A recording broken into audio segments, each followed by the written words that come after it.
ተናስተልን የኤቢሲ ተወዳጆች በያላችሁበት እንደምን ቆያችሁ 7 ሰዓት ሆኖ ተወዳጁ የዜና ሾው ዜና ኢትዮጵያ እዚህ አዲስ አበባ ከሚገኘው ዋናው ስቱዲዮ ተመልሷል። በሁለተኛው ምዕራፍ የዜና ኢትዮጵያ ጊዜያችን የአጀንዳ ጉዳያችንን ጨምሮ የተለያዩ ዘገባዎችን ይዘን ከናንተ ጋር ቆይታ እናደርጋለን። ተመልካቾቻችን ሰለሞን ኃይለ ኢየሱስና ማህሌት ታደለ አብረናችሁ ነን። ከኛ ጋር ሁኑ። የ7 ሰዓት አበይት ጉዳዮችን እናስቀድም።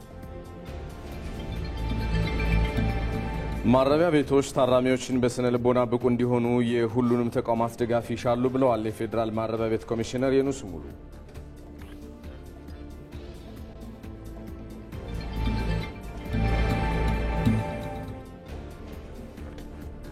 የጎርፍ አደጋን ቅድመ መከላከል ላይ በተሰሩ ስራዎች መቀነስ ቢቻልም ከተጠበቀው በላይ በሚከሰት ከባድ ዝናብ ምክንያት በተለያዩ ቦታዎች ያስከተለው ጉዳት ከፍተኛ ስለመሆኑ ተገለጸ።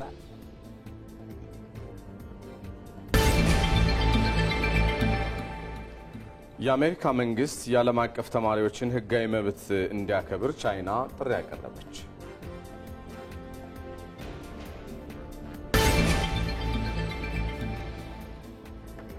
በስፖርት ዘገባችን ብራዚላዊው ማቲያስ ኩኛ ማንቸስተር ዩናይትድን ለመቀላቀል ከጫፍ መድረሱ ተገልጿል። የሳቱ አበይት ጉዳዮቻችን ናቸው።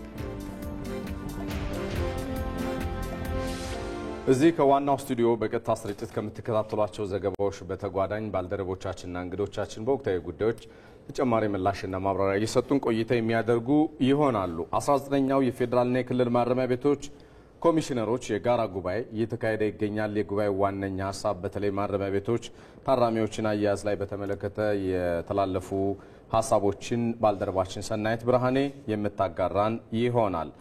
በፌዴራል በክልልና በከተማ አስተዳደር የሚገኙ በ24 ቦታዎች ተግባራዊ የተደረገ የስማርት ኮሚዩኒኬሽን ክፍሎች ፕሮጀክት ስራ ጀምረዋል ወይ ተመርቋል። ዛሬ ሞላ ለማየው አለ። ስማርት ኮሚዩኒኬሽን ሀሳቦቹ ምንድናቸው፣ ምን ፋይዳስ ይኖራቸዋል የሚለውን ተጨማሪ ሀሳቦችን እየነገረን የሚቀጥል ይሆናል። በኢትዮጵያ ኦርቶዶክስ ተዋሕዶ ቤተክርስቲያን በአመት 2 የሚካሄደው የእርክበ ካህናት ጉባኤ ዛሬ የተለያዩ ውሳኔዎችን በማሳለፍ ተጠናቋል። ምን ተስኖት ይልማ ይጠብቀናል። በሌላኛው በመናነሳው የአጀንዳ ዘገባችን በኢትዮጵያ የተለያዩ አካባቢዎች የክረምት ወቅትን መቃረብ ተከትሎ ያው ከዚህ በፊት የደረሱ አደጋዎች አሉ በከፍተኛ ናዳ ወይ ደግሞ ዝናብ። እሱን ጥንቃቄ የምናደርግባቸውን ሀሳቦች የተመለከቱ መረጃዎችን ባልደረባችን ይመራደም እያጋራን ይቆያል። እንግዶችም አሉን መሀሉ። በዚህ ጉዳይ ላይ ተጨማሪ ማብራሪያ እንዲሰጡን እንግዶችም ጋብዘናል። እዚህ ስቱዲዮአችን እንግዳ ጋብዘናል። በውሃና ኢነርጂ ሚኒስቴር የተቀናጀ የውሃ ሀብት አስተዳደር መሪ ስራ አስፈጻሚ የሆኑት አቶ ደበበ ደፈርሶ ይገኛሉ። እሳቸው ከኛ ጋር ቆይታ ያደርጋሉ። እንዲሁም ደግሞ የደቡብ ኢትዮጵያ ግብርና ቢሮ ኃላፊ ዶክተር መሪሁን ፍቅሩም በቀጥታ መስመር ላይ ነው የሚገኙት። እሳቸውም በመናነሳው የአጀንዳ ጉዳያችን ላይ ተጨማሪ ማብራሪያ እየሰጡን ከኛ ጋር ቆይታ የሚያደርጉ እንግዳችን ናቸው። አብራችሁን ሁኑ ተመልካቾች። ወደ ቀዳሚው ዘገባ አሻገራለሁ። ማረሚያ ቤቶች በንቃተ ህግ እንደዚሁም የተለያዩ ሙያዊ ስልጠናዎችንና እንደዚሁም ትምህርቶችን በመስጠት አምራችና ብቁ ዜጋን ወደ ማህበረሰብ ለማቀላቀል የሚተጉ እንዲሆኑ የሁሉም ተቋማት ድጋፍ ይሻሉ ሲሉ የፌዴራል ማረሚያ ቤት ኮሚሽነር የኑስ ሙሉ ተናገሩ። 19ኛው የፌዴራልና የክልል ማረሚያ ቤቶች ኮሚሽነሮች የጋራ ጉባኤ እየተካሄደ ነው። እዚህ ጉዳይ ላይ እንቆያለን። ይህንን ጉባኤ እየተካተለች የምትገኘው ዘጋቢያችን ሰናይት ብርሃኔ ተጨማሪ መረጃዎችን ልታጋራን በቀጥታ መስመራችን ላይ ትገኛለች። ሰናይት እንደምን ቆየሽ? አሁናዊ የማረሚያ ቤቶች ታራሚዎችን የመያዝ ወይ ደግሞ የሰብአዊ መብት አያያዝ ምን ገጽታ አለው? ምንስ መሻሻሎች ያሉበት ተባለ? አመሰግናለሁ ሰለሞንና ማህሌት። ቀደም ሲል እናንተ እንደገለጻችሁት በዛሬው ዕለት 19ኛው የፌዴራልና የክልል ማረሚያ ቤቶች ኮሚሽነር የጋራ ጉባኤ እየተካሄደ ነው የሚገኘው በቢሾፍቱ ከተማ። በዚህም እንግዲህ በማረሚያ ቤቶች ያሉ የሰብአዊ መብት አያያዞችና አጠባበቅ ምን ይመስላል በሚሉት በጋራ እየመከሩ ነው የሚገኙት። ከዚህ በፊት እንደሚታወቀው በማረሚያ ቤቶች ላይ ያለው የሰብአዊ መብት አያያዝ ጥያቄ ሲነሳበት የነበረ ነበር። ነገር ግን ከለውጡ በኋላ በማረሚያ ቤቶች ሪፎርም ተደርጎ የተለያዩ ማሻሻያዎች እንደተደረገ ነው በጉባኤው ላይ የተነሳው። ይህንን ጉዳይ በተመለከተ የፌዴራል ማረሚያ ቤቶች ኮሚሽነር ጀነራል የኑስ ሙሉ የሚሉን ነገር አለ። እንደምን ዋሉ? እስኪ የሰብአዊ መብት አያያዝ ላይ ያሉ መሻሻሎች ምንድናቸው? ከዚህ ቀደም የነበረውስ እንዴት ይገለጻል? እሺ አመሰግናለሁ። እንግዲህ በዛሬው ዕለት እያካሄድን ባለነው ጉባኤ ላይ እያየን ያለነው የታራሚዎች ሰብአዊ መብት የአያያዝ ጉዳይ ነው። እንግዲህ ከዚህ በፊት ያው ማረሚያ ቤቶች ብዙ ጊዜ የሚታወቁት የቅጣት ቦታዎች ሰዎች ተዘግተው ጨለማ ውስጥ ነው እንዲቀጡ የሚደረግበት የነበረው ይህ አስተሳሰብ ተቀይሮ በአሁኑ ሰዓት ሰዎች ወደ ማረሚያ ቤት የሚገቡት ፍርድ ቤት የፈረደባቸውን የፍርድ መጠን ጨርሰው ወደ ማህበረሰቡ የተስተካከሉ ዜጋዎች ሆነው እንዲወጡ የማድረግ ስራ ነው የሚሰራው። ይህንንም በመገንዘብ መንግስት በወሰደው አቅጣጫና በወሰደው ማሻሻያ መሰረት ማረሚያ ቤቶች የታራሚዎች ከሚኖሩበት የመኖሪያ ቤት ማሻሻል ጀምሮ በሚኖርባቸው ማረሚያ ቤቶች ግቢ ውስጥ የተለያዩ የልማት ስራዎች የትምህርት እና ስልጠና በመውሰድ ነገ ወደ ማህበረሰቡ ሲቀላቀሉ ዛሬ የሰሩትን ጥፋት መልሰው እንዳያጠፉ ታርመውና ተስተካክለው ነገ ወደ ተስተካከለ ማህበራዊ ህይወታቸው እንዲገቡ የማድረግ ስራ ነው። በዚህም መሰረት እያንዳንዱ ታራሚ የተፈረደበትን የፍርድ ልክ በማረሚያ ቤቶች ሆኖ በተሻለ አያያዝ በተሻለ ትምህርትና ስልጠና የተሻሉ የመኖሪያ ቤቶችን የተሻለ የንጽህና ባላቸው ቤቶች የመኖር መብታቸው ተጠብቆ ነገ ወደ ማህበረሰቡ ሲቀላቀሉ ተመልሰው ወንጀል እንዳይሰሩ ያለባቸውን ጥፋት በማረሚያ ቤቶች ላይ ጥለው እንዲወጡ የማድረግ ስራ ነው ዋና አላማቸው ይሄ ነው። በዚህም መሰረት በጊዜ ከጊዜ ወደ ጊዜ በአኗኗራቸውም የሰብአዊ መብት አያያዛቸውም የተሻሻለ የመጣበት ሁኔታ አለ። ምክንያቱም ፍርድ ቤት የፈረደባቸው በማረሚያ ቤቱ ነው። ያጠፉ ጥፋት እንዲስተካከሉ እንጂ ማረሚያ ቤት ውስጥ ገብተው እንደገና ሌላ ቅጣት እንዲቀጡ አይደለም። ማረሚያ ቤቶቹ ይህን የማድረግ ስልጣንም ኃላፊነትም የለባቸውም። ስለዚህ ወደ ማረሚያ ቤት የሚመጡ ሰዎችን ባለው የመመሪያና ስታንዳርድ መሰረት መብታቸውን አክብሮ ደህንነታቸውን ጠብቆ አርሞና አስተካክሎ ወደ ማህበረሰቡ የመመለስ ስራ ነው እየተሰራ ያለው። በዚህም ከጊዜ ጊዜ መሻሻሎች ታይተዋል። በፌዴራል ደረጃም በክልል ደረጃም ያለው የታራሚዎች አያያዝ ከጊዜ ጊዜ የተሻሻለ የተለያዩ ዓለም አቀፍ ድርጅቶችም በራችን ከፍት አድርገን እየገቡ እየጎበኙ ያሉበትን ሁኔታ እያሉ በሚሰጡት አስተያየት መሰረት የሰብአዊ መብት አያያዞቻችንን እያስተካከልን እንገኛለን። ቀሪ ስራዎችን ለማሻሻል ምን እየተሰራ ነው? እንግዲህ ቀሪ ስራዎችን ለማሻሻል እየተሰራን ያለነው ስራ ከዚህ በፊት የነበሩ ድክመቶችን ለማረም የ6 ዓመት የትራንስፎርሜሽን እቅድ አዘጋጅተን ታራሚዎቹ በተሻለ ሰብአዊ መብታቸው ተጠብቆ የተሻለ ፍትህ አግኝተው ወደ ማህበረሰቡ እንዲቀላቀሉ ማረሚያ ቤቶቹ በቻሉት አቅም እየሰሩ ነው። ግን ይሄ ስራ ከማረሚያ ቤቶቹ አቅምም በላይ ከበጀትም ከእውቀትም ከተለያዩ ግብአትም ከማረሚያ ቤቶቹ አቅምም በላይ ስለሆነ ማህበረሰቡ ማረሚያ ቤቶች ውስጥ ያሉ ሰዎች እንደ ማንኛውም ዜጋ ከተፈረደባቸው ፍርድ ውጭ ሌሎቹ ማህበራዊ አገልግሎቶችን የማግኘት መብታቸው እንዳለ ታውቆ ማህበረሰቡ ማረሚያ ቤቶችን በመጎብኘት የሚጎለን መንግስት የሚጎለውን ነገር በመሙላት ታራሚዎችን በመምከር በማረጋጋት አልፎ አልፎም የእርቅ ተግባራት ተፈጽመው ማረሚያ ቤት ከሚቆዩ ወደ ማህበረሰቡ ተቀላቅለው ቤተሰባቸውም ራሳቸውንም የሚመሩበት መንገድ እንዲፈጠር በዚህ ጉዳይ ከአጋር ድርጅቶችም ከዓለም አቀፍም ሀገር በቀል ከሆኑ ድርጅቶችም ከመንግስትም ከጸጥታ አካላትም በጋራ በመሆን ታራሚዎቹ የተሻለ አያያዝና አኗኗር ኑሯቸው ነገ ተመልሰው ማረሚያ ቤቱን የሚያግዙ ሌሎችም ወንጀል እንዳይሰሩ የሚያስተምሩ ዜጎች እንዲሆኑ በሰፊው ቅር ተይዞ እየተሰራ ነው የሚገኘው። ኮሚሽነር ጀነራል ዩኑስ ሙሉ ለመረጃዎት እጅግ አድርገን እናመሰግናለን። ተመልካቾቻችን ይህ ጉባኤ በአመት 2 ጊዜ የሚከናወን ሲሆን ማረሚያ ቤቶችን በአዲስ ሀሳብ ወደ አዲስ ምዕራፍ በሚል መሪ ቃል እየተከበረ ይገኛል። ለጊዜው ያለው መረጃ ይህንን ይመስላል። ባልደረባችን ሰናይት ብርሃኔ በቀጥታ መስመር መረጃዎችን ስላጋራሽን እንግዳሽንም አንቺንም እናመሰግናለን። መልካም ቀን። ሪፖርተሮች በቀጥታ መስመር ተጨማሪ መረጃ የሚሰጡባቸው ጉዳዮች ቀጥለዋል።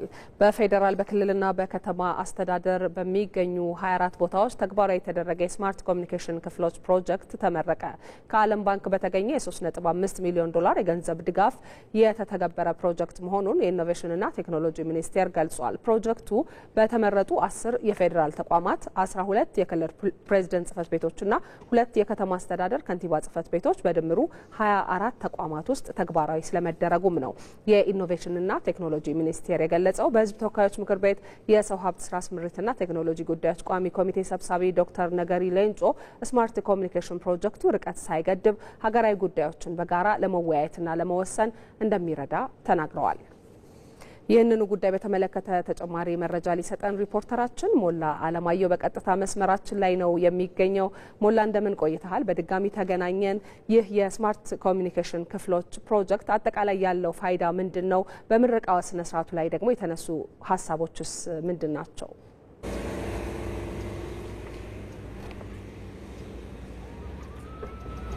መልካም ማለት ዛሬ የተመረቀው በኢኖቬሽንና ቴክኖሎጂ ሚኒስቴር ተግባራዊ የተደረገው 24 ቦታዎች ላይ በ10 ፌደራል ተቋማት በተመረጡ የፌደራል ተቋማት በ12 ክልሎችና በሁለት ከተማ አስተዳደሮች በድምሮ 24 ቦታዎች ላይ ተግባራዊ የተደረገ የስማርት ኮሚኒኬሽን ክፍሎች ፕሮጀክት ነው። በዓለም ባንክ በተገኘ ገንዘብ በኢኖቬሽንና ቴክኖሎጂ የለማው ይህ የስማርት ኮሚኒኬሽን ፕሮጀክት በተለይም ከቅርብ ጊዜ ወዲህ በተለይ ከቅርብ ዓመታት ወዲህ በተለይ በቨርቹዋል ስብሰባዎችን ለማካሄድ የተለያዩ ምክንያቶች አሉ። በተለይም ይህ ሀሳብ የመጣው እንደሚታወቀው ከኮቪድ ወረርሽኝ በዓለም አቀፍ ደረጃ መስፋፋት ጋር ተያይዞ ሰዎች ገጽ ለገጽ መገናኘት በማይችሉበት ወቅት ነበረ። በዛን ወቅት ከ2 ዓመት በፊት በ5 ተቋማት ላይ ሙከራ ፕሮጀክት ከተደረገ በኋላ ፕሮጀክቱ ውጤታማ መሆኑ በመታየቱ ወደ 24 ተቋማት ከፍ ብሏል። እንግዲህ ለዚህ የስማርት የሚለው ጽንሰ ሀሳብ ቴክኖሎጂን በመጠቀም የተለያዩ ስራዎችን መከወን ነው። ይህ የስማርት ክፍሉ ደግሞ ሰዎች ቦታና ጊዜ ሳይገደባቸው የተለያዩ አገራዊ ውሳኔዎችን ለመወሰን በፊዚካሊ ወይም በአካል እዛ ቦታ መገኘት ሳይኖርባቸው ለህዝብ የሚጠቅሙ ውሳኔዎችን የህዝብ ቅሬታዎችን ለመቀበል የህዝብ ጥያቄዎችና አቤቱታዎችን ለማስተናገድ የትኛውን ቦታ ላይ ሆነው ማስተናገድ የሚችሉበት ጽንሰ ሀሳብ ነው። እነዚህ 24 ተቋማት እንግዲህ በተለያዩ ተቋማት ስለሆነ ቨርቹዋል የሚገናኙት ከዚህ ቀደም የሚጠቀሰው በተቋማት መካከል በቅንጅት ከመሰረት አኳያ የሚስተዋሉ ክፍተቶችንም የሚፈታ እንደሆነ ነው የተነገረው። በ2025 የዲጂታል ኢትዮጵያን ተግባራዊ ከማድረግ አኳያ ይህ የስማርት ክፍሎች ፕሮጀክት ተግባራዊ መደረጉ አንዱ አስቻይ መሆኑን ነው እንግዲህ የኢኖቬሽንና ቴክኖሎጂ ሚኒስትሩ ዶክተር በለጠ ሞላ በቨርቹዋል ከቤንሻንጉል ጉሙዝ ክልል ምርቃቱን በማስመልከት ገብተው ባደረጉት ንግግር የገለጹት። ይህ መሰረተ ልማት ዝርጋታ በዲጂታል 25 ተግባራዊ ከማድረግ አንዱ ሲሆን የስማርት ክፍሎች ተግባራም የዛ አካል መሆኑና ሌሎች ቀጣይ ፕሮጀክቶች ተግባራዊ የማድረግ ስራ ሚኒስቴር መስሪያ ቤቱ እየሰራ መሆኑን ተገልጿል። ይህ የመሰረተ ልማት ዝርጋታ እንግዲህ ህብረተሰቡ ተጠቃሚነቱን የሚያረጋግጥ መሆኑንና በተለይም ደግሞ በተቋማት መካከልና በውሳኔ ሰጪ ኃላፊዎች የተለያየ ቦታ ላይ ሆነው ውሳኔዎችን በቀላሉ እንዲሰጡ በማድረግ አኳያ ስራዎችን የተቀላጠፉ ከማድረግ አኳያ የራሱ የሆነ አስተዋጽኦ እንዳለው ነው በቨርቹዋል በተደረገው የምረቃ ስነ ስርዓት ላይ የተገለጸው። ለአሁን ያለ መረጃ ይህን ይመስላል። መልካም እናመሰግናለን ሞላ ለመረጃ ጥሩ ቀን ይሁንልህ። በቀጥታ መስመሮቻችን ከባልደረቦቻችን ጋር የሚኖረን የዘገባ ቆይታ ይቀጥላል። ከግንቦት 6 ጀምሮ ለ15 ተከታታይ ቀናት ሲካሄድ የቆየው የቅዱስ ሲኖዶስ ምልዓተ ጉባኤ ርክበ ካህናት ለቤተ ክርስቲያንና ለሀገር የሚጠቅሙ ውሳኔዎችን በማሳለፍ ዛሬ ተጠናቋል። በኢትዮጵያ ኦርቶዶክስ ተዋሕዶ ቤተ ክርስቲያን በዓመት 2 በሚካሄደው በዚህ ጉባኤ የተለያዩ ውሳኔዎችም የተላለፉበት ነው። እዚህ ጉዳይ ላይ ልንቆይ ነው። ጉባኤውን እየተከታተለ የቆየው ዘጋቢያችን ምንተስኖት ይልማ ተጨማሪዎችን ሊያጋራን ከስፍራው በቀጥታ መስመራችን ላይ ይገኛል። ሰላም ላንተ ምንተስኖት፣ እንደምን ቆየ? በድጋሜ ተገናኝተናል። አጠቃላይ በተካሄደው የርክበ ካህናት ጉባኤ ላይ የተነሱ ዋና ዋና ሀሳቦች ምንድን ናቸው? የተላለፉ የውሳኔ ሀሳቦችን ጨምረህ ልታደርሰን ትችላለህ?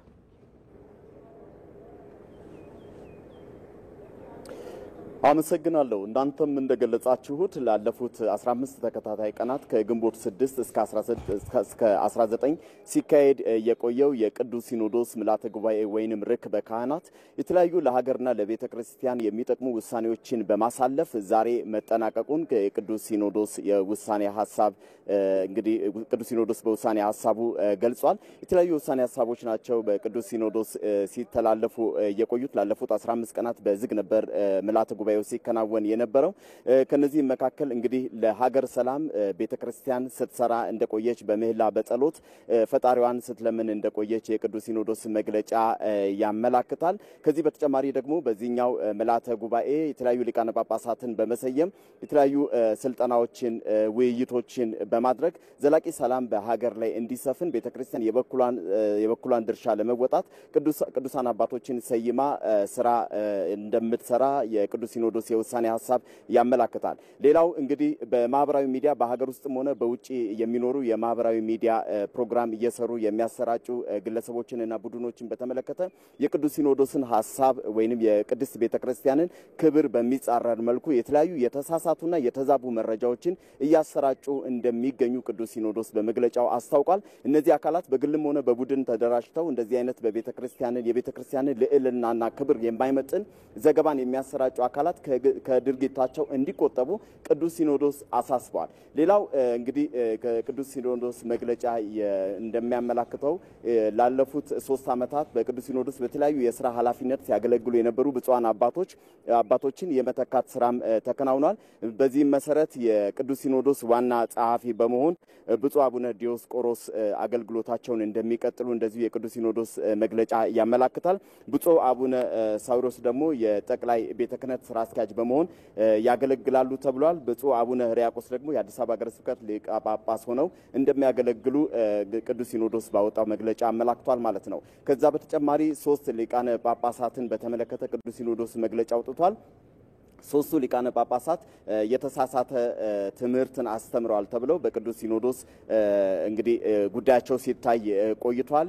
ከነዚህ መካከል ብፁዕ አቡነ ገብርኤል፣ ብፁዕ አቡነ ፊሊጶስ፣ ብፁዕ አቡነ በርናባስ ናቸው። እኚህ አባቶች ብፁዓን አባቶች በቅዱስ ሲኖዶስ ጉዳያቸው ሲታይ እንደቆየ ተገልጿል። እነዚህም አባቶች ለቅዱስ ሲኖዶስ የይቅርታ ጥያቄ አቅርቧል። ቅዱስ ሲኖዶስም ጥያቄያቸውን ተቀብሎታል ተብሏል።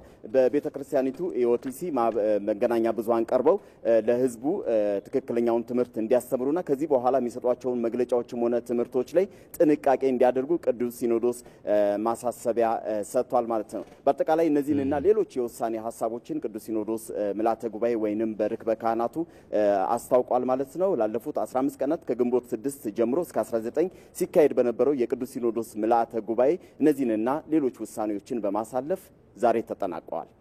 እናመሰግናለን ባልደረባችን ምንተስኖት ይልማ ከስፍራው በቀጥታ መረጃዎችን ስላጋራህን።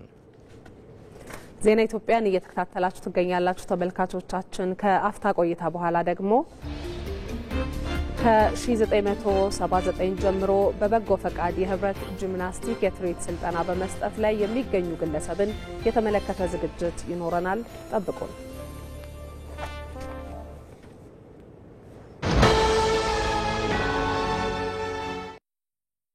ኃላፊነቶች ሲበዙ ዘመናዊ መፍትሄ መጠቀም ብልህነት ነው። አዲሱ ሲቢ ብር ፕላስ የገንዘብ ዝውውር ባህሉን ይበልጥ ሊያዘመን መጥቷል። በተለያዩ ሰዎች ገንዘብ ለመላክ ጊዜ መፍጀት ቀርቷል። ተሻሽሎ የመጣው ሲቢ ብር ፕላስ በአንዴ ለብዙ ሰዎች መላክ ያስችላል። የአየር ሰዓትና የሚላክ ገንዘብ ደግሞ ስልኩ ቀኑን ጠብቆ እንዲልክና እንዲሞላ ማድረግ። ከሲቢ ብር ወደ ሌላ ሰው ለመላክ ማጂክ ፔይ ፈጣንና ቀላል አማራጭ ነው። አሁን ባሉበት ሆነው የኮንዶሚኒየም ብድር ክፍያውን መክፈል ይችላሉ። ገንዘብ ለመጠየቅ ሊንክ ፈጥሮ ወደሚፈልጉት ሰው መላክ ብቻ በቂ ነው። ገንዘብ ሲቢ ብር ሂሳቡ ላይ ባይኖርም ችግር አይደለም። የባንክ ሂሳቡን በሲቢ ብር ፕላስ በኩል ያገኙታል። የጉዞ ትኬት፣ የዲኤስቲቪ ሌሎች ተጨማሪ አገልግሎቶችን ወደ ሲቢ ብር ፕላስ ሚኒ አፖች ጎራ ይበሉ።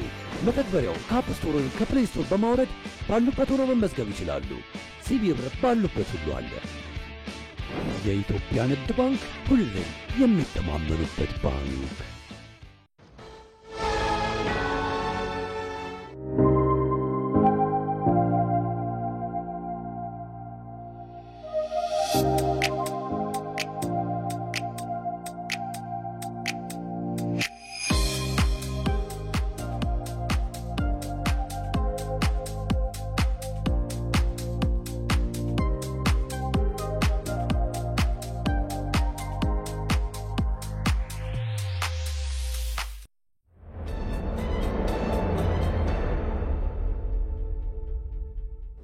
ዜና ኢትዮጵያ ላይ ናችሁ ተመልካቾቻችን። አሁን ደግሞ በአጀንዳነት ወደምንመለከተው ጉዳይ ነው የምንሻገረው።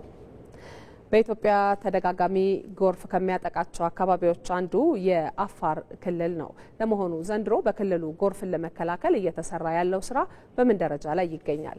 የአፋሩ ዘጋቢያችን ሁሴን መሐመድ በተከታዩ ዘገባ ያስቃኘናል። አመሰግናለሁ። እንደሚታወቀው የአፋር ክልል በየአመቱ በሚከሰት የጎርፍ አደጋ ከፍተኛ የሆነ ጉዳት እንደሚያስከትል ይታወቃል። በተለይ በወንዝ ዳርቻ በአዋሽ ወንዝ ዳርቻ የሚኖሩ በርካታ ወረዳዎች ይገኛሉ። እነዚህ ወረዳዎች ላይ የአርብቶ አደር ማህበረሰብ ከቦታ ወደ ቦታ ያፈናቅላል። ከፍተኛ የሆነ ደግሞ የመስኖ ስራዎች የሚሰራበት ወረዳዎች ናቸው። በተለይ ከመካከለኛው አዋሽ እስከ ታችኛው አዋሽ ባሉ ወረዳዎች ላይ ከ13 በላይ የሚሆኑ ወረዳዎች ናቸው በዚህ በመካከለኛና አዋሽ እና ታችኛው አዋሽ ላይ አካባቢ የሚገኙት።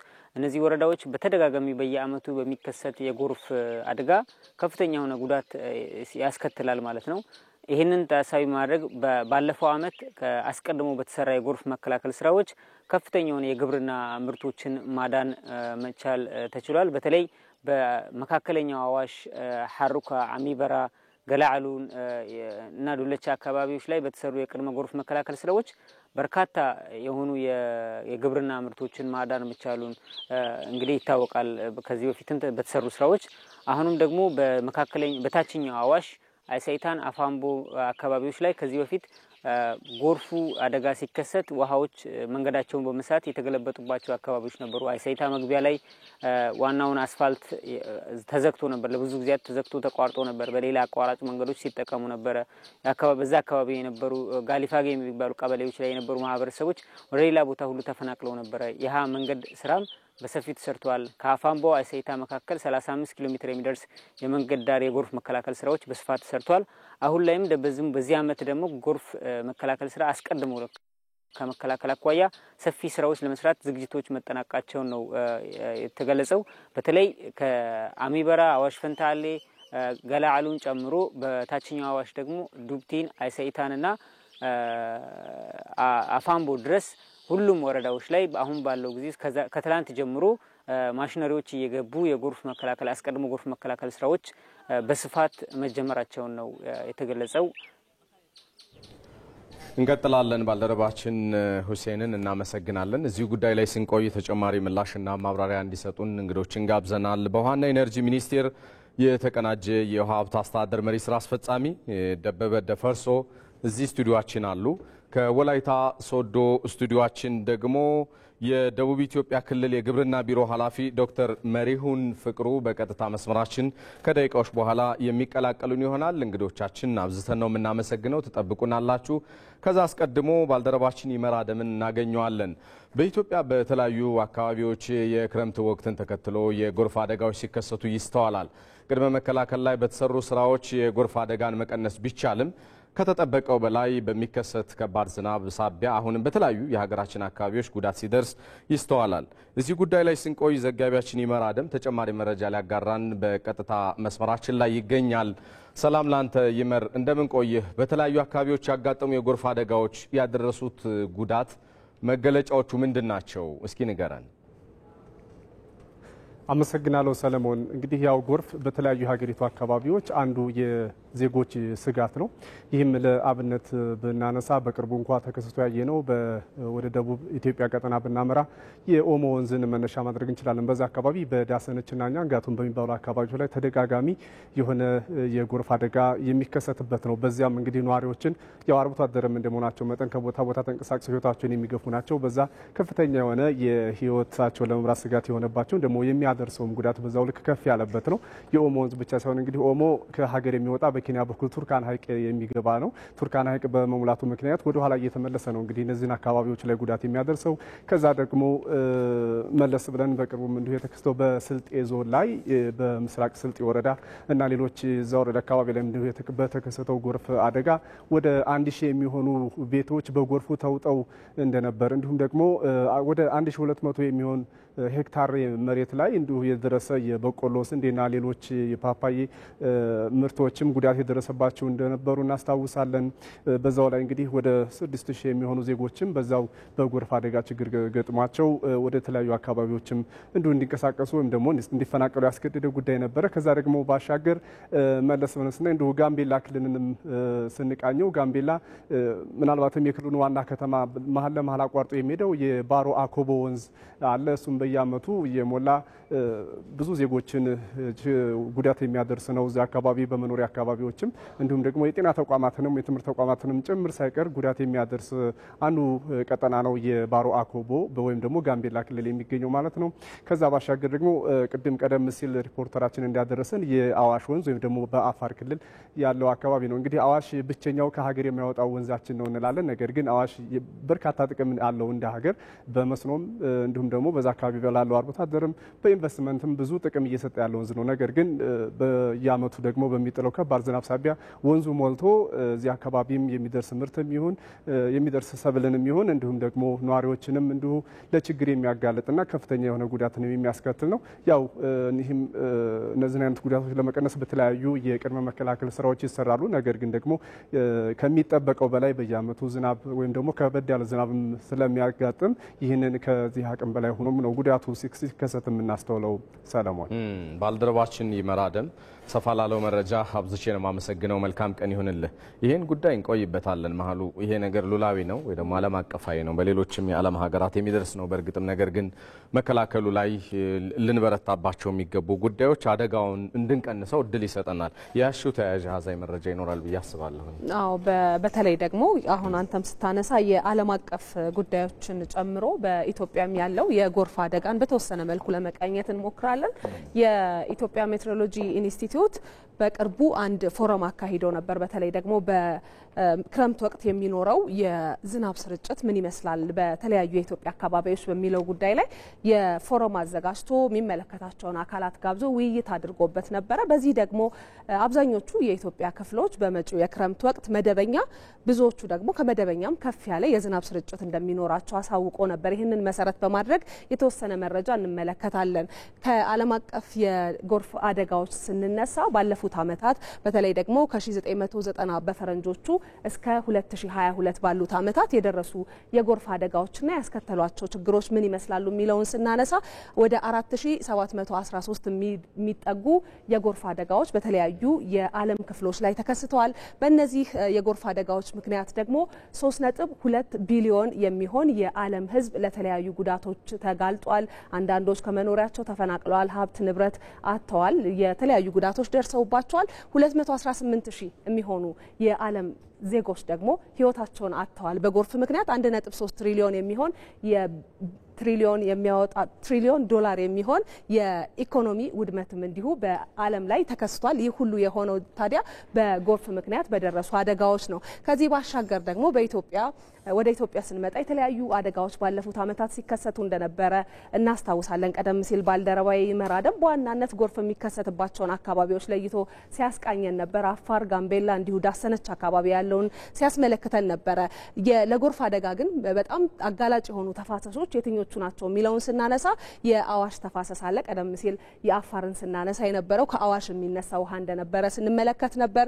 የዋቢ ሸበሌ ተፋሰስ ደግሞ በምስራቅ ኢትዮጵያ ለሚከሰቱ የጎርፍ አደጋዎች ምክንያት ሲሆን እንመለከታለን። እንዲሁ ደግሞ ኦሞ ጊቤ ተፋሰስም ደቡብ ኦሞን ጨምሮ በዳሰነች አካባቢ ለሚከሰቱ የጎርፍ አደጋዎች ዋነኛ መንስኤ የሆኑ ተፋሰሶች ናቸው። የኦሞ ጊቤ ተፋሰስም ብቻ እንደው ለምሳሌነት ብንመለከተው በደቡብ ኦሞ ዞን ዳሰነች ወረዳ ላይ ባለፉት 8 ዓመታት በርካታ ለቁጥር የሚያዳግቱ የጎርፍ አደጋዎች ሲከሰቱ ነበር። በ34 ቀበሌዎች የሚኖሩ ከ79800 በላይ የዚህ አካባቢ ነዋሪዎች ከቀያቸው ተፈናቅለዋል። የእንስሳት ሞት፣ የሀብት ንብረት፣ የቤት ውድመት ሲደርስባቸው ነበር። እነዚህ አካባቢ ላይ የሚኖሩ ዜጎቻችን ከፍተኛ የሆነ የጎርፍ አደጋ የሚጋለጥባቸው ናቸው። እንግዲህ ቀደም ሲል በመግቢያ ላይ ሳነሳ እንደነበረው የኢትዮጵያ ሜትሮሎጂ ኢንስቲትዩት በቀጣዩ የክረምት ጊዜ የሚኖረውን የክረምት ወቅት አስመልክቶ በነበረው ፎረም ላይ በሰጠው ትንበያ መሰረት በክረምት ወቅት ከፍተኛ የሆነ የዝናብ ስርጭት የትኞቹ አካባቢዎች ላይ የትኞቹ ተፋሰሶች ላይ ይኖራል የሚለውን አንስቶ ነበር። የአባይ፣ የባሮ አኮቦ፣ የላይኛውና መካከለኛው ኦሞ ጊቤ፣ ተከዜ፣ አፋር፣ ደናክል፣ የላይኛውና መካከለኛው አዋሽ፣ የላይኛው ገና ሌዳዋ፣ ዋቢ ሸበሌና ስምጥ ሸለቆ አካባቢዎች ላይ የሚኖሩ ተፋሰሶች ከፍተኛ የሆነ የዝናብ ስርጭት የሚያስከትሉ ለጎርፍ አደጋም ስጋት የሆኑና ቀድሞ ጥንቃቄ ማድረግ የሚገባቸው አካባቢዎች እንደሆኑ ነው ሜትሮሎጂ ኢንስቲትዩት የገለጸው። በዚህ መሰረት የመፍትሄ አቅጣጫው ምን ይሁን የሚሰራ የሚለውን ብናነሳ ለጎርፍ አደጋ ስጋት ተጋላጭ ለሆኑ ማህበረሰቦች መረጃን ቀድሞ ማድረስ አስፈላጊ ነው። የጎርፍ መከላከያ መዋቅሮችን ማጠናከርና መረጃ መለዋወጥ ያስፈልጋል። በከተሞች የውሃ መፋሰሻ ቱቦችን በአግባቡ ማጽዳት ያስፈልጋል። በዋናነት ግን ኢትዮጵያ የምትከተለው ፖሊሲ ያለ የአረንጓዴ አሻራ መርሃ ግብር እሱን ደግሞ ማጠናከርና ዘላቂ በሆነ መንገድ የጎርፍ አደጋን መከላከል እንደሚ እንደሚገባ በመፍትሄነት የተቀመጡ ሀሳቦች ናቸው። መረጃ ነው ማህሌት። ያው ሉላዊ ነው ዓለም አቀፋዊ ነው ስንል በዓለም አቀፍ ደረጃ 1.3 ትሪሊዮን ዶላር በጣም ብዙ ነው። በአውሮፓን የዛሬ ዓመት አይተናል። የኢንዶ ፓሲፊክ እና የኤሲያ ሀገራትን ጃፓንና ቻይናን በምን ያክል መንገድ እንደጎዳቸውም እንደዛው። ወደኛ ሀገር ስንመጣ ግን የመከላከል ስራዎችን አጠንክረን ባለመሄዳችን ደግሞ በርካታ የሰው ህይወትና ንብረት ሲወድም እናያለን። ለማንኛውም ከእንግዶቼ ጋር የምናደርገውን ቆይታ ተከታተሉ ዘንድ እንጋብዛለን። ወላይታ ሶዶ የሚገኙ እንግዳችን የደቡብ ኢትዮጵያ ክልል የግብርና ቢሮ ኃላፊ ዶክተር መሪሁን ፍቅሩ ይጠብቁናል። በውሃና ኢነርጂ ሚኒስቴር የተቀናጀ የውሃ ሀብት አስተዳደር መሪ ስራ አስፈጻሚ ደበበ ደፈርሶ ጋር መጠነኛ ቆይታ እያደረግን እንቀጥላለን። ወደ እሳቸውም ለጊዜያችሁ በጣም ነው የምናመሰግነው። እንግዲህ ባለፉት ዓመታት በሀገሪቱ የተለያዩ ተፋሰሶች የጎርፍ አደጋዎች ተስተውለዋል። ለመቀነስ ሙከራ ተደርጓል፣ ለመከላከል ሙከራ ተደርጓል። ነገር ግን ሙሉ በሙሉ መቅረፍ ደግሞ ባለመቻሉ ሳቢያ የደረሰውን ጉዳት እናስተውላለንና ለምን ሙሉ በሙሉ መቀነስ አልተቻለም? ስለማይቻል ነው ወይስ ምንድነው? እሺ አመሰግናለሁ እኔም ስለጋበዛችሁኝ። እንግዲህ የጎርፍ አደጋ በሀገራችን በብዙ መንገድ የምናየው ነው።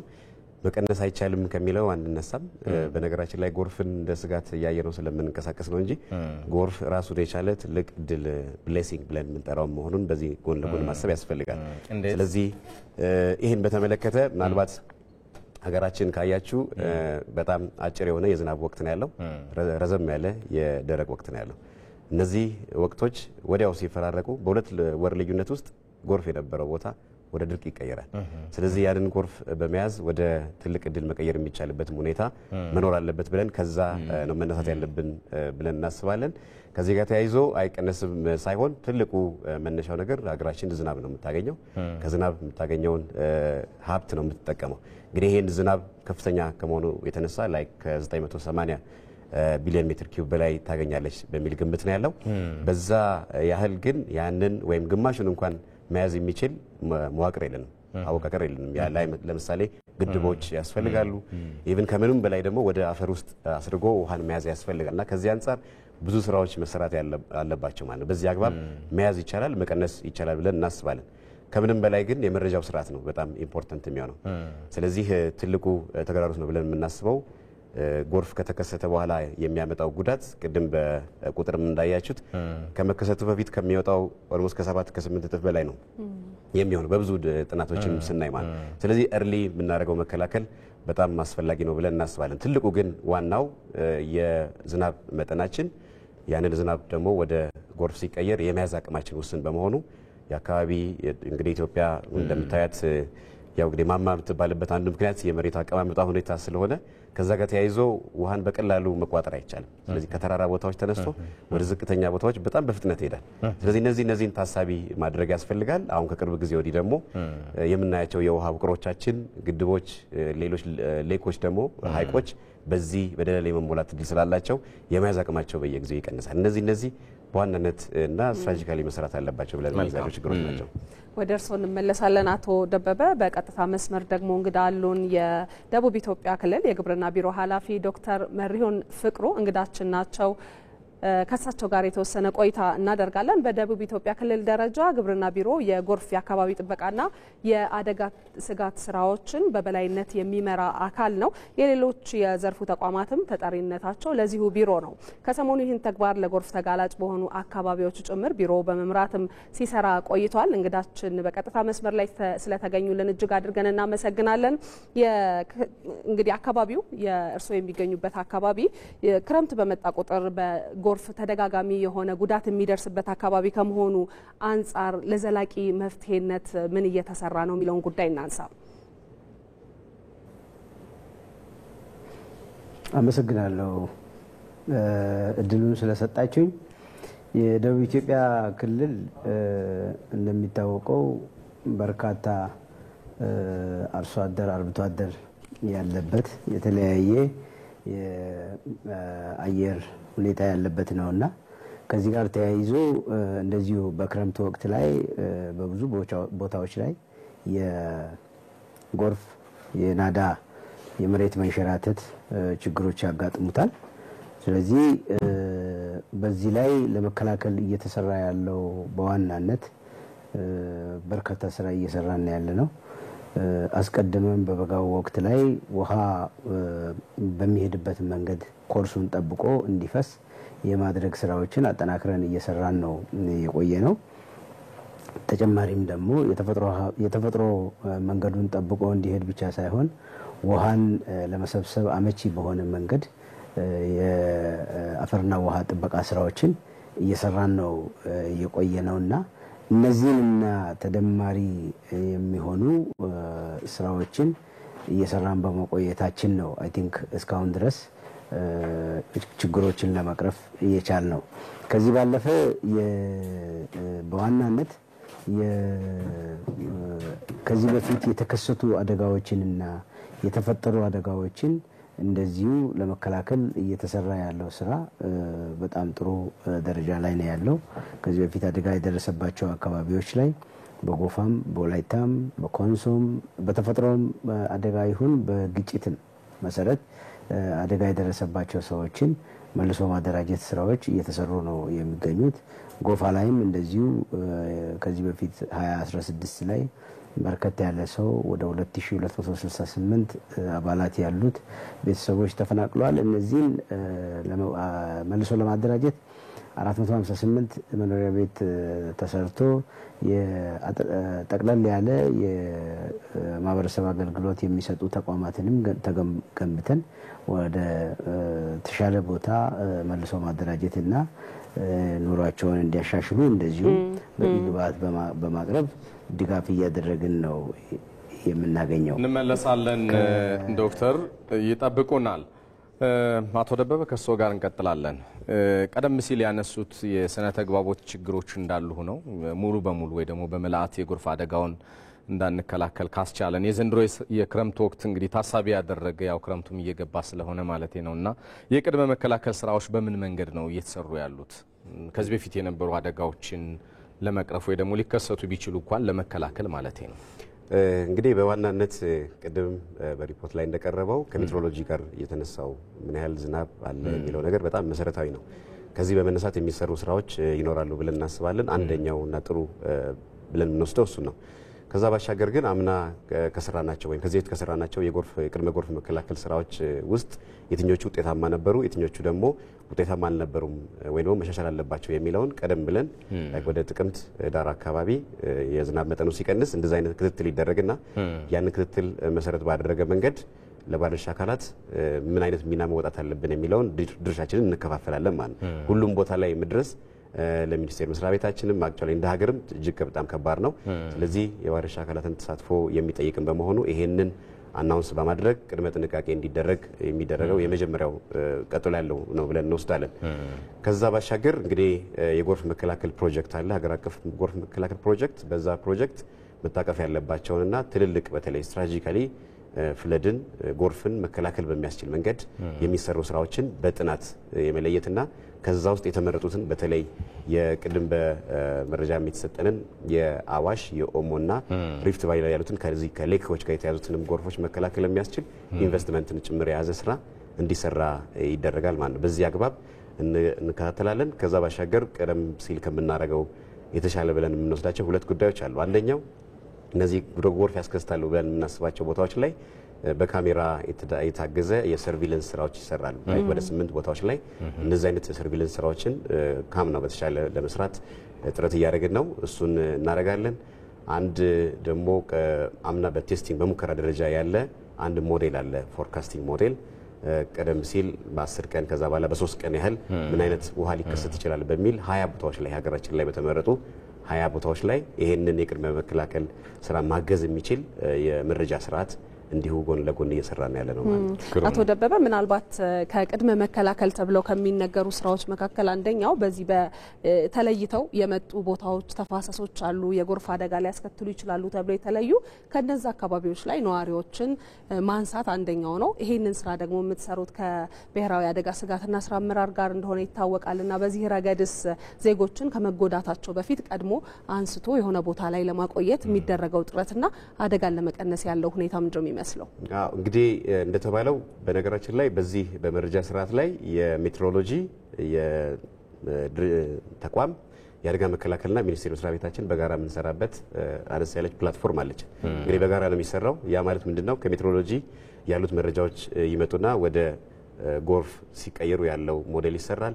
ይሄ መረጃ ይተነተንና ለአደጋ መከላከል ይቀርባል ማለት ነው። ይሄንን በዛ አይነት ፕላትፎርም ማገዝ ነው የምንችለው። ስለዚህ ቅድመ መከላከል ላይ በተመለከተ መረጃ የመስጠት ሚናችንን በደንብ አድርገን እንወጣለን። በተለይ መረጃውን መስጠት ሲባል ግድቦች ላይ የሚኖረውን ጉዳት፣ በወንዞች ዳርቻ ላይ የሚኖረው ጉዳት፣ ሀይቆች ላይ የሚኖረውን ጉዳት ታሳቢ ባደረገ መንገድ የተወሰነ ትንተና ይጨመርበትና ለሚመለከተው አካል እንደ መረጃ ይሰጣል። ያንን መረጃ ተቀብሎ ያ አካል ደግሞ ስራውን ይሰራል ማለት ነው። በዋናነት ሶስታችን ተቋማት ተቀናጅተን በዚህ መንገድ እንሰራለን። አምናው በተሻለ ግን አሁን ያዘጋጀናቸው ፕላትፎርሞች ስላሉ በዛ መንገድ ለመስራት ተዘጋጅተናል ማለት ነው። ግሩም ነው። እንቀጥላለን። ወደ ወላይታ ሶዶ ስቱዲዮአችን እንመለስና ዶክተር መሪሁን ይሄን የመጨረሻ ጥያቄ ነው የምናደርገው። በመጪው የክረምት ወቅት እንግዲህ የሚደርሰውን ችግር ቀድሞ ለመከላከል የተደረጉ ቅድመ ዝግጅት ስራዎች ምን መልክ አላቸው የሚለውን ይንገሩን እስኪ። እኛ በአጠቃላይ እነዚህ በጎርፍ በቀላሉ የሚጎዱ አካባቢዎችን በመለየት የአፈርና ውሃ ጥበቃ ስራዎች በደንብ ታቅዶ እንዲሰሩ ተደርጓል። በደረቅ ወቅት ላይ እስከ 172,000 ሄክታር የሚሆን መሬት የአፈርና ውሃ ጥበቃ ስራ ተሰርቶ ውሃ በተፈጥሯዊ መንገድ እንዲፈስና ለተለያዩ የመስኖ ልማት እንዲያገለግል ዝግጅት አድርገን ነው ዘንድሮ የጠበቅነው። ከዚህ በፊትም ደግሞ ለአደጋ በቀላሉ የሚጋለጡ አካባቢዎችን የተለያዩ ቴክኖሎጂዎችን በመጠቀም የውሃ የጎርፍ መከላከል ስራ እየተሰራ ነው ያለው። በተለይ በዳሰነች አካባቢ ላይ ከውሃና ኤነርጂ ሚኒስቴር ጋር በጋራ በመተባበር ዘንድሮ የኦሞ ወንዝ ሙላት ምክንያት የቱርካና ሐይቅ ወደ ኋላ ፈሶ አሁን ከ3 ከ4 ቀን በፊት የሆነ ምልክት አሳይቷል። ይሄንን ለመከላከል አስቻይ የሆነ ቴክኖሎጂ በመጠቀም ከ22.5 ኪሎ ሜትር በላይ የአፈርና ውሃ የውሃን መከላከል ስራ ለመስራት ኦልሬዲ ቢዲ ያለቀ ነው ያለው። እስከዛም ድረስ ማሽነሪዎች ገብቶ እየሰሩ ነው ያሉት። ሌሎችንም እንደዚሁ በቂ ዝግጅት አድርገን በደረቁ ጊዜ ሰርተናል በበጋ ወቅት። አሁንም ደግሞ ተከትለን በነዚህ ላይ በቂ ዝግጅት አድርገን እየሰራን ነው። ከዚህ በፊት በ2016ም እንደዚሁ ጉዳት የደረሰባቸው ቤተሰቦችን መልሶ በማደራጀት ስራ ላይ ተጠናክሮ እየተሰራ ነው ያለው። ጎፋ ላይም 2016 ላይ የደረሰው አደጋ ይታወቃል። በእነዚህ ቤተሰቦች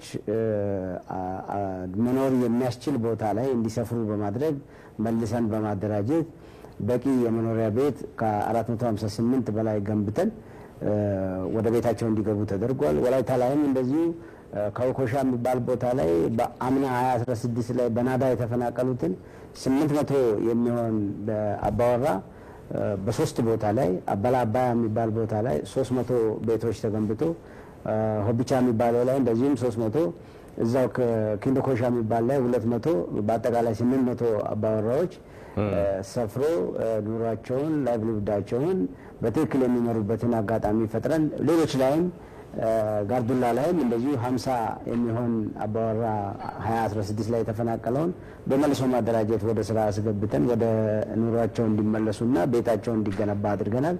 ሌሎች ደግሞ እንዳይፈናቀሉ በተፈጥሮ ሀብት ጥበቃ ስራዎቻችን አጠናክረን እየሄድን ነው።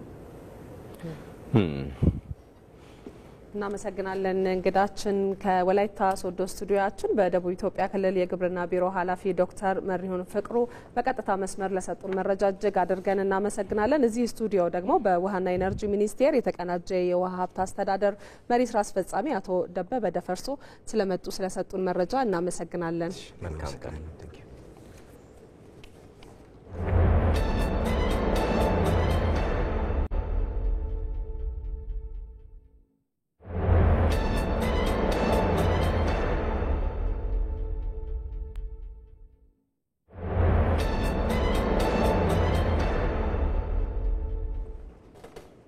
ተመልሰናል። የተወደዳችሁ ዜና ኢትዮጵያን በቀጥታ ስርጭት እዚህ አዲስ አበባ ከሚገኘው የኢቢሲ ዋናው ስቱዲዮ እየተከታተላችሁት ነው። በማለዳው የአዲስ ቀን የሀገር ጉዳይ አጀንዳ አድርገነው ወደ ነበረው ዘገባ እንሻገራለን።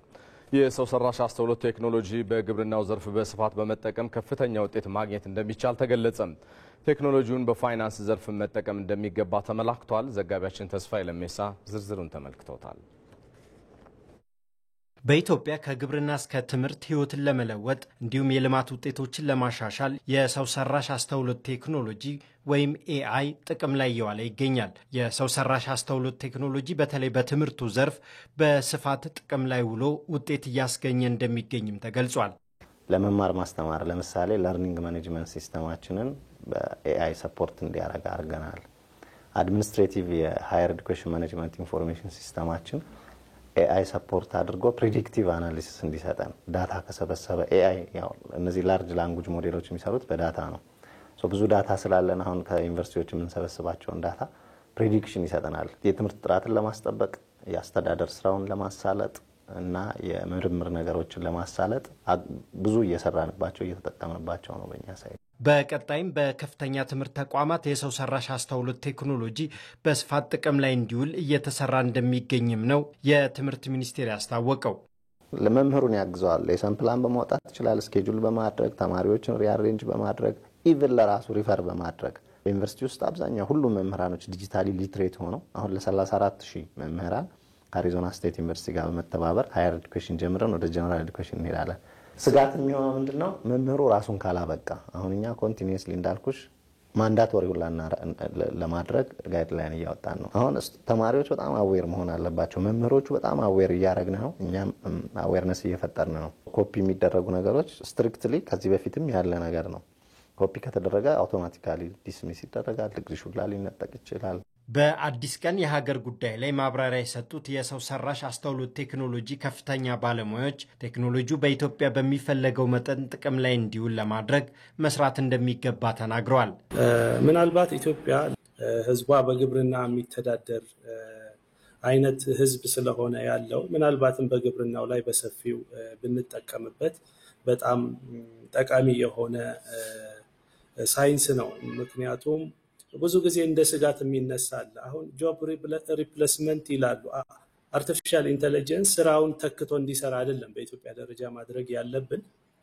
ምናልባትም አሁን ቴክኖሎጂ እያልተጠቀመ ወይም እየተጠቀመ ያልሆነውን ገበሬ ቴክኖሎጂውን ተጠቅሞ እንዲሰራ ማድረግ ማስቻል የሚለውን ኮንሰፕት አሁን ማስያዝ ነው መሆን ያለበት። አርሶ አደር ማበደር አይቻልም ነበር ማለት ነው። በትራዲሽናል ወይም ይሄ ኤምኤስኤምኢ የምንላቸውን ከፍተኛ ደረጃ ያሉ አርሶ አደሮችን ብቻ ነበር ልናበደር የምንችለው። ግን በየትኛውም ሌቭል ላይ ያለን አርሶ አደር ማበደር የሚያስችል ቴክኖሎጂ ነው። ግብርናው ላይ አንደኛው ነው። ሌላ ምናልባት ድሮት ፕሬዲክሽን፣ የድርቅ ፕሬዲክሽን ሲስተሞች ማለት ነው። እነዚህ ቀድመን መገመት የምንችል ከሆነ ለምሳሌ ከዘር ጊዜ በፊት መገመት የምንችል ከሆነ ለድርቅ መቋቋም አቅም ያላቸውን ሰብሎች አርሶ አደሩ እንዲዘራ የማማከር አገልግሎት ልንሰጠው እንችላለን። ይሄ አንድ ዩዝ ኬዝ ነው።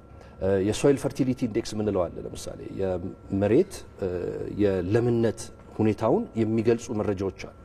አርቲፊሻል ኢንተለጀንስ እነዚህን የመሬት ሁኔታዎች ወስዶ ከሰብል ጋር ያለውን ሱቴቢሊቲ ወይም ተጣጣሚነት በመስራት አንድ አርሶ አደር ምን ቢዘራ የተሻለ ሊያገኝ እንደሚችል ሰጀስት ማድረግ የሚችል ቴክኖሎጂ ነው። ይሄ አሁን ምንገዛው አይደለም፣ ከሌላ ቦታ የምናመጣው አይደለም። እዚሁ ኦፍ ዘ ሼልፍ ልንጠቀመው የምንችለው ቴክኖሎጂ ነው።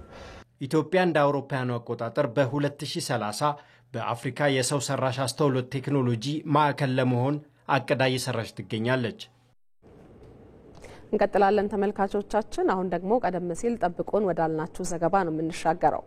በአባታቸው የደንብ ልብስ አለባበስ ስነ ስርዓትና ምግባር ተማርከው ነበር የፖሊስ ሙያን የተቀላቀሉት። ከ1975 እስከ 2012 ዓ.ም ድረስም ሀገራቸውን በሙያቸው አገልግለዋል። በ1979 የጀመሩትና በበጎ ፈቃድ ለታዳጊዎች የሚሰጡት የህብረት ጂምናስቲክ የትርኢት ስልጠና ግን ከፖሊስነት ሙያቸው ከወጡ በኋላም አልተቋረጠም። የትላልቅ ሀገራዊ ሁነቶችም ድምቀት ናቸው። በዚህ ስራቸው ምስጋናና ማዕረግን አግኝተዋል። የዛሬው ባለታሪካችን ኮማንደር ተዋበ ኃይሉ ይባላሉ። ባልደረባችን ዛህራ መሐመድ ውሏቸውን ቃኝታ ተከታዩን ዘገባ አሰናድታለች። 5 6 7 8 3 2 7 8 4 2 3 ስሜ ተዋበ ኃይሉ ይባላል። ማዕረጌ ኮማንደር ነው። ሰራዊት ውስጥ ለበርካታ ዓመታት አገልግዬ አሁን ከሰራዊቱ ውጪ በራሴ ነው እየተንቀሳቀስኩ ያለሁት። አባቴ ፖሊስ ነበረ። ከህፃንነቴ ጀምሮ የሱን አለባበስ አይ ነበር፣ ሁልጊዜ ይስበኝ ነበርና በአባቴ ምክንያት ነው ፖሊስ የሆንኩት። እናንተ ሄሎ እናንተ መፊደል ናችሁ። እሺ እንግዲህ አሁን ይሄ በጥሪው ማስ ጌም ነው የሚባለው በውጪዎቹ። በትርኢት ደረጃ የተጀመረው በ1980ዎቹ ነው በሰሜን ኮሪያ ትርኢት ሆኖ የቀጠለው። ከዛ በኋላ የፖሊስ ሰራዊት ዓመታዊ በዓል ሲያከብር ኮሪያዎችን ከውጭ ያመጣ ነበረ። የነሱን ስራ አግዝ ነበረ፣ ዲኮሬሽን ብቻ በመስራት ለምሳሌ አበባ፣ ችቦ እና መጨረሻ ላይ ለምን አልሰራውም እኔ አይምሮዬን የሆነ ነገር የምችለው አለው ብዬ ለአይምሮዬ ከነገርኩ ሰራዋል። የዛን ጊዜ የፓርቲውንና የኢትዮጵያን ባንዲራ በጃንጥላ ነው የሰራው። ጃንጥላው ተጣጥፏል። ጃንጥላው ሲፈናጠር የሚሆነው ፓርቲው አርማና የኢትዮጵያ ባንዲራ ነበር የሚወጣው። 7 8 1 2 3 4 5 6 7 8 ከወታደር 50 አለቃ በ7 ወሬ ነው የሆንኩት። ከዛ በኋላ ፖሊስ ኮሌጅ ደግሞ ምረቃ ነበረ ተንዳባ። ከዛ ላይ ደግሞ አንድ ጀት ሰርቼ ነበረ በአየር ላይ የምትሄድ ሆና ፓራሾት የምትለቅ። ከዛ እሷን ደግሞ በመስራቴ እዛው ላይ በመንግስቱ ኃይለማርያም የምክትል መቶ አለቃ ማዕረግ አክሰለሬሽን ነው ስም የተሰጠኝ። ከዛ እንደገና አሁንም መስራቴን አላቆምም፣ አዳዲስ ነገር መፍጠሬን አላቆምም እና ያንን ስሰራ ደግሞ ኮሚሽነር ወርቅነህ ገበየሁ በቃ ለስራዬ ማዕረግ መሾም እንዳለብኝና እንደውም ከእርከን ጋር ነው ከደሞዝ እርከን ጋር የኮማንደርነት ማዕረግ ተሰጠኝ እና ይሄ የስራ ውጤት ነው ማለት ይችላል። 1993 ዓመተ ምህረት ሀገራችን ባዘጋጀችው 12ኛው የአፍሪካ ወጣቶች እግር ኳስ ሻምፒዮን ነበር ኢትዮጵያ ያዘጋጀችው። እሱን ነኝ የሰራሁት። 2000 ዓመተ ምህረት የተሰራ የአትሌቲክስ ሻምፒዮን ነበር አፍሪካ አቀፍ ኢትዮጵያ ነበረች አዘጋጇ። እሱም ላይ ከሌሎች ሰዎች ጋር ሆኜ እኔ ነኝ በአብዛኛው ዲዛይኑን እንትን ያደረኩት። እሱንም ሰርተናል። መስከረም 24 መስቀል አደባባይ የተከበረው የመንግስት ምስረታ፣ ፌደራል ፖሊስ አዘጋጅነት ግንቦት 28 የዛሬ 3 ዓመት የተከበረው፣ እነዚህ ሁሉ ሰርቻለሁ። ይሄ በጥቂቱ መገልጽልሽ ነው። ብዙ ስራዎች ናቸው። ለሁሉም ምናልባት ከሁለት በላይ ነው። ምስጋና፣ የገንዘብ ሽልማት፣ የአይነት ሽልማት በአንድ መድረክ ላይ 3 ጊዜ ተሸልሜያለሁ። ለምሳሌ አሁን የፖሊስ በዓል አዘጋጅተናል። ነፃ አገልግሎት ነው የሰጠነው። ለምን ያደኩበት እዚህ የደረስኩበት ክፍል ስለሆነ ነፃ ነው ያገለገለው። ስለዚህ እኔ ምረካው በአብዛኛው በምሰራው ስራዎች ነው። የስራ ውጤት ያረካኛል። ከገንዘብ በላይ ነው ያኛው። ስለዚህ ከነዚህ ልጆች ጋር ደግሞ ንጹህ አይምሮ ካላቸው ልጆች ጋር መስራት ደግሞ ያው በጣም እንትን ብትይም ደስተኛ ነው የሚያደርጉሽ።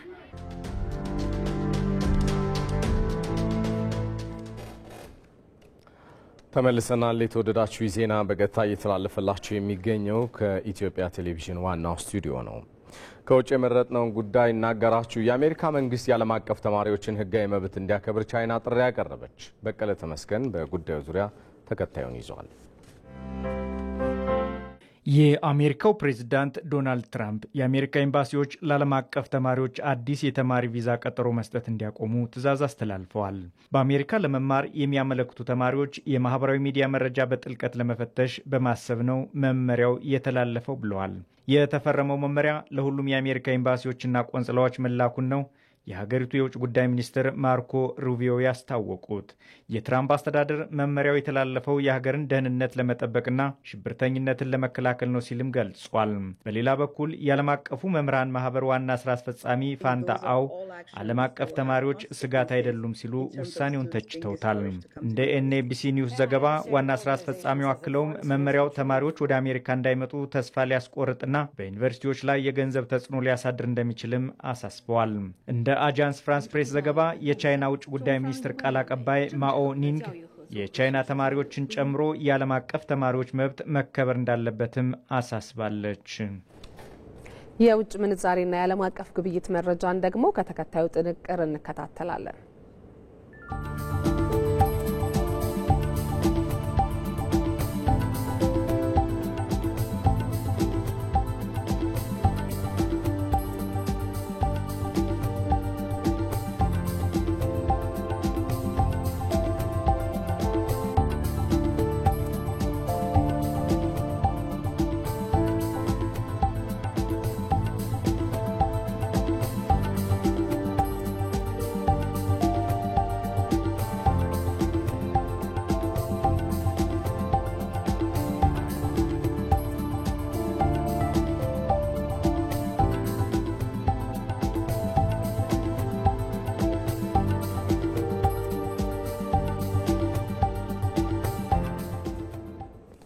በመጨረሻም የስፖርት ዜና ብራዚላዊው ማቲያስ ኩኛ ማንቸስተር ዩናይትድን ለመቀላቀል ከጫፍ ደርሷል። ለመሆኑ ሊቨርፑልን ጨምሮ በበርካታ ክለቦች ሲፈለግ የነበረው ተጫዋች ለምን ማንቸስተር ዩናይትድን መቀላቀልን መረጠ?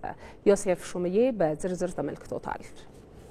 በግልጽ መናገር የሚፈልገው ነገር ቢኖር አሁን ወደ ቀጣዩ ደረጃ ከፍ ማለት እፈልጋለሁ። ለዋንጫ መፋለም አለብኝ። ይህንን የማድረግ አቅሙም አለኝ። ብራዚላዊው ማቲያስ ሳንቶስ ካርኔሮ ዳ ኩኛ ከሁለት ወራት በፊት ለዘ ጋርዲያን የተናገረው ነበር። እናም ወደ ቀጣዩ ደረጃ ከፍ ለማለት አሁን ጊዜው የደረሰ ይመስላል። የወልቨርሃምፕተኑ አጥቂ በ62.5 ሚሊዮን ፓውንድ የዝውውር ዋጋ ማንቸስተር ዩናይትድን ለመቀላቀል ከጫፍ ደርሷል። ለዋንጫ መፋለም እሻለሁ የሚለው ኩኛ አሁን ለመቀላቀል የተቃረበው ግን የፕሪሚየር ሊጉን ዋንጫ ካሳካ ድፍን 12 ዓመታት የሞላው በዚህ ዓመትም ከ1973 ወዲህ በታሪኩ ዝቅተኛውን የሊግ ውጤት ያስመዘገበውን ማንቸስተር ዩናይትድን ነው። እዚህ ላይ ጥያቄው ታዲያ የ26 ዓመቱ አጥቂ ሻምፒዮኑ ሊቨርፑልን ጨምሮ በበርካታ ክለቦች እየተፈለገ ማንቸስተር ዩናይትድን እንዴት ምርጫው አደረገ የሚለው ነው። ሊቨርፑል፣ አርሰናል፣ ማንቸስተር ሲቲ፣ ቼልሲ፣ ኒውካስትልና ቶትንሃም በቀጣይ ዓመት የአውሮፓ ሻምፒዮንስ ሊግ ተሳታፊዎች ናቸው። በአንጻሩ በሊጉ 15ኛ ደረጃን ይዞ ያጠናቀቀው ማንቸስተር ዩናይትድ በየትኛውም የአውሮፓ መድረክ አይካፈልም። ይህም ሆኖ ግን ማቲያስ ኩኛ ከሌሎች ክለቦች ይልቅ ማንቸስተር ዩናይትድን መቀላቀል ምርጫው አድርጓል። ማንቸስተር ዩናይትድ አሁንም ታላቅ ክለብ ነው የሚለው ተጫዋቹ ወደ ቀደመ ውጤታማነቱ ለመመለስ የሚያደርገው ጥረት አካል መሆንም የበለጠ ትርጉም ይሰጠኛል ሲል ይናገራል። ቀይ ሰይጣኖቹ በተጠናቀቀው የውድድር ዓመት በሊጉ 44 ግቦችን ብቻ ምን ያስቆጠሩት። በሊጉ ታሪክ እንዲህ አይነት ዝቅተኛ ቁጥር ያስመዘገቡበት ዘመንም የለም። በቀጣይ ዓመት ነገሮችን አስተካክሎ ለመመለስ ታዲያ ማርከስ ራሽፎርድና አሌሃንድሮ ጋርናቾን ማሰናበት፣ ማቲያስ ኩኛ፣ ሊያም ዴላፕና ብሪያን መቡሞን ደግሞ ማስፈረም ውጥናቸው ነው። ባለፉት ሁለት የውድድር ዓመታትም 65 የፕሪሚየር ሊግ ጨዋታዎችን ያደረገው ማቲያስ ኩኛ 27 ጎሎችን ማስቆጠር ችሏል። ልምዱና ሁነኛ ግብ አስቆጣሪነቱ ለማንቸስተር ዩናይትድ ትልቅ ሲሳይ እንደሚሆንም ይጠበቃል። ፈጣሪ ተጫዋች የተዋጣለት ጨራሽ መሆኑ ቀይ ሰይጣኖቹ ከሱ ብዙ ተስፋ እንዲያደርጉም አድርጓቸዋል። እሱም የወልቨርሃምፕተን የማጥቃት ልብ ሆኖ ጨዋታ በማቀጣጠልና ወሳኝ ግቦችን በማስቆጠር አበርክቶውን በሚገባ አሳይቷል። የቀድሞ የእንግሊዝ ብሔራዊ ቡድን አማካኝ ፋራ ዊሊያምስ እንደውም ኩኛ ማንቸስተር ዩናይትድ ሜዳ ላይ የሚፈልጋቸው ነገሮች በሙሉ አሉት ሲል ይገልጸዋል። ተጫዋቹ በዚህ የውድድር ዓመት ያስመዘገባቸው ቁጥሮችም በደካመው የማንቸስተር ዩናይትድ ስብስብ ውስጥ በግሉ ጥሩ ዓመት ካሳለፈው ብሩኖ ፈርናንዴዝ ጋር መሳ ለመሳ ናቸው። ሁለቱም ከሳጥን ውጪ 6 ግቦችን አስቆጥረዋል። 51 ኢላማቸውን የጠበቁ ሙከራዎችንም አድርገዋል።